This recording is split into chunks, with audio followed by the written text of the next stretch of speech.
حي على الفلاح. This happens with all human beings. Many human beings. They got a thing in their head and they're working towards it. You have, Muslims get caught up in this stuff. Like materialism is a big thing.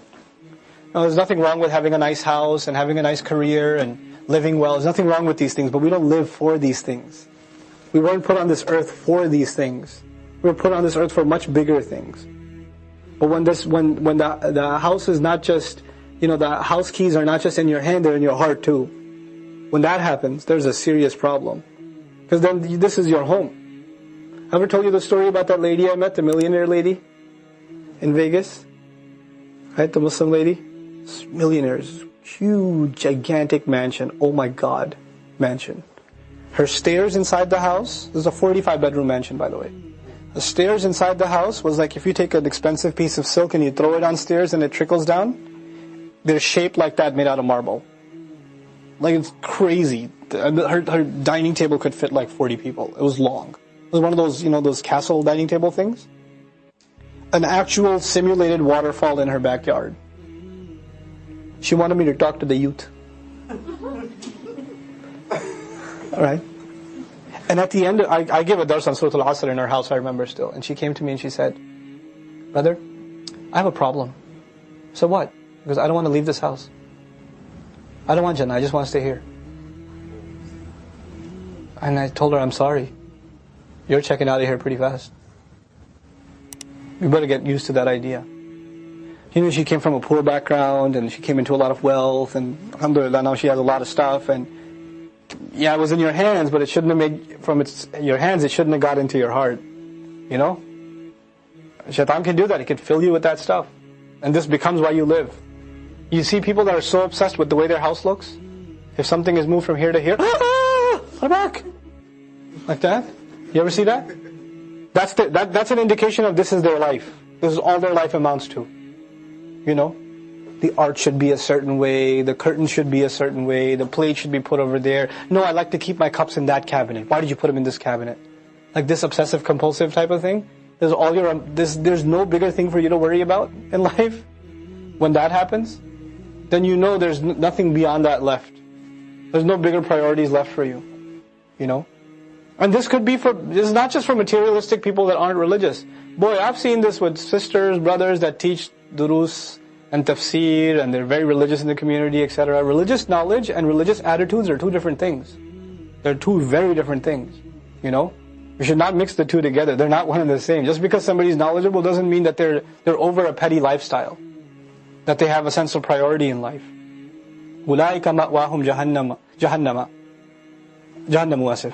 Those are the people, their final place of rest, their final place to go back to is Jahannam. وَلَا يَجِدُونَ عَنْهَا مَحِيصًا. And they will not find any cleansing, any pure, and any filtering out of hellfire. Mahis from mahasa. Mahasa to pull something out, pull filth out. They're not going to be able to find themselves extracted from hellfire. They're not going to find any kind of cleansing out of hellfire. May Allah Azza wa Jal protect us from being people of the hellfire. وَالَّذِينَ آمَنُوا وَعَمِلُوا الصَّالِحَاتِ. And those who actually have believed and have engaged and acted good deeds, and they've enacted good deeds. سَنُدْخِلُهُمْ جَنَّاتٍ تَجْرِي مِنْ تَحْتِهَا الْأَنْهَارِ. Soon we will enter them into gardens, at the bottoms of which there are going to be rivers flowing right from underneath them. خَالِدِينَ فِيهَا. They will remain in them permanently, abadan, forever and ever. وَعْدَ اللَّهِ حَقًّا. It is the promise of Allah, truly. حَقًّا is mansoob here, we say النَّصْبَ عَلَى الْإِغْرَاء. Allah is saying, really, truly that is the case. Believe it as you would something that you can see. وَمَنْ أَصْدَقُ مِنَ اللَّهِ قِيلًا. And who would be more truthful than Allah when it comes to saying something, in terms of words? أَصْدَقُ قِيلًا. This is in grammar, we call this tamyiz, right? So the قِيلًا is mansoob as tamyiz of أَصْدَقُ. So who could be more truthful in terms of everything he says than Allah? لَيْسَ بِأَمَانِيِّكُمْ. So this ayah is important because, or how it's tied to the kalam before. On the one hand you have shaitan who gives extended hopes to people and leads them into the hellfire. On the other hand there are those who actually make a way towards paradise. And at the end of it all, Allah says, لَيْسَ بِأَمَانِيِّكُمْ. Reality is not based on your wishful thoughts. Laysa, he would say, what's the ism laysa? It's reality itself. As a matter of fact, nothing is based on your wishful thoughts. Nothing is going to happen just because you really are hopeful you're going to enter Jannah. That's not how it works. وَلَا أَمَانِيِّ أَهْلِ الْكِتَابِ Nor is there any basis to the wishful thinking of the people of the book. وَمَنْ يَعْمَلْ سُوءًا يُجْزَ بِهِ Whoever would do an evil deed will be compensated with it. You know, these ayat are important to understand in their context, even though it seems like this ayah has a universal, whoever does an evil deed will be compensated with it. Well, see, the ayah is about amani. And if you don't understand that it's part of the same discussion, then you can come to very wrong conclusions. Allah says, whoever does an evil deed will be paid with it. Actually, whoever does an evil deed can also get forgiven, can't they? If you just look at whoever does an evil deed will be compensated with it, that would mean their forgiveness, tawbah, the conversion of evil deeds into good deeds, all of that stuff. Where does that go? Well, it's the people who have false hopes. People of false hopes think all their deeds evil deeds are going to be forgiven whether they change their behavior or not. So they have to be told a stern answer. So this stern answer is not for all humanity, it's for those who are deluded into false hopes. What they need to hear is, no, you're thinking Allah's mercy is going to overshadow all of His justice. Whoever does an evil deed will be compensated by means of it. وَلَا يَجِدْ لَهُ مِن دُونِ اللَّهِ وَلِيًّا وَلَا نَصِيرًا And he will not find anyone besides Allah in order to be a helper for himself, to be an aid, a protective friend, nor a helper.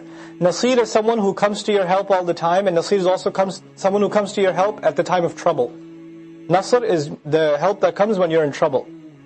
وَمَنْ يَعْمَلْ مِنَ الصَّالِحَاتِ مِنْ ذَكَرٍ أَوْ أُنْثَى And whoever would do any kind of good deed, whether they be a male or female, مِنْ ذَكَرٍ أَوْ أُنْثَى From male or female. وَهُوَ مُؤْمِنٌ And at the same time this person was a mu'min.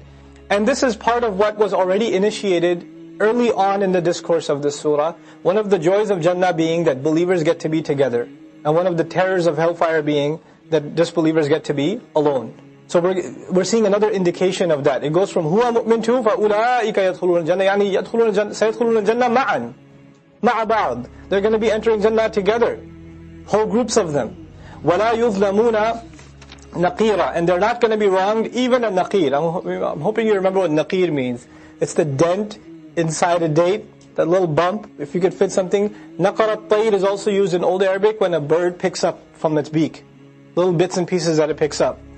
وَمَنْ أَحْسَنُ دِينًا مِمَّنْ أَسْلَمَ وَجْهَهُ لِلَّهِ Who could be better in terms of religion, in terms of choosing a way of dealing with themselves and others, than the one who submitted his face to Allah. This is literally, of course, the act of sajda, أَسْلَمَ وَجْهَهُ لِلَّهِ But more figuratively, their attitude, their pride. Wajh is also the place of our pride.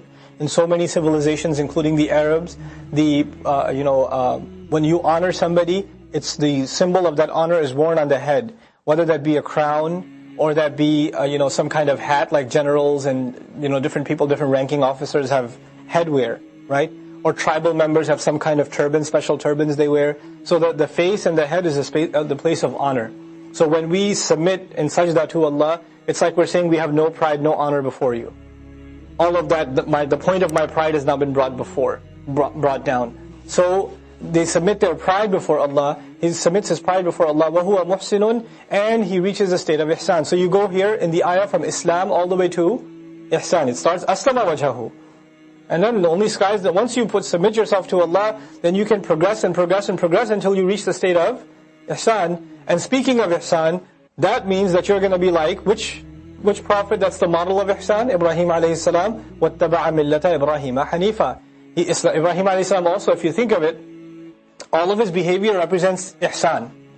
Right? It's excellent. It's constantly in recognition of Allah's presence. But when Allah describes him, He says, إِذْ قَالَ لَهُ رَبُّهُ أَسْلِمْ Right? His starting point is Islam, and he reaches ihsan. So Allah talks about Islam here, goes to ihsan and says, and thus he will have followed the legacy of Ibrahim alayhi salam, Hanifan, who had always been in a state, his state was always of being focused towards Allah. Assalamu alaikum wa rahmatullah. If you enjoyed this video, please do share it with friends and family. If you want to see more videos from this series, click on the box at the top. If you want to see other videos, click on the box at the bottom. And don't forget to hit the subscribe button. Thanks.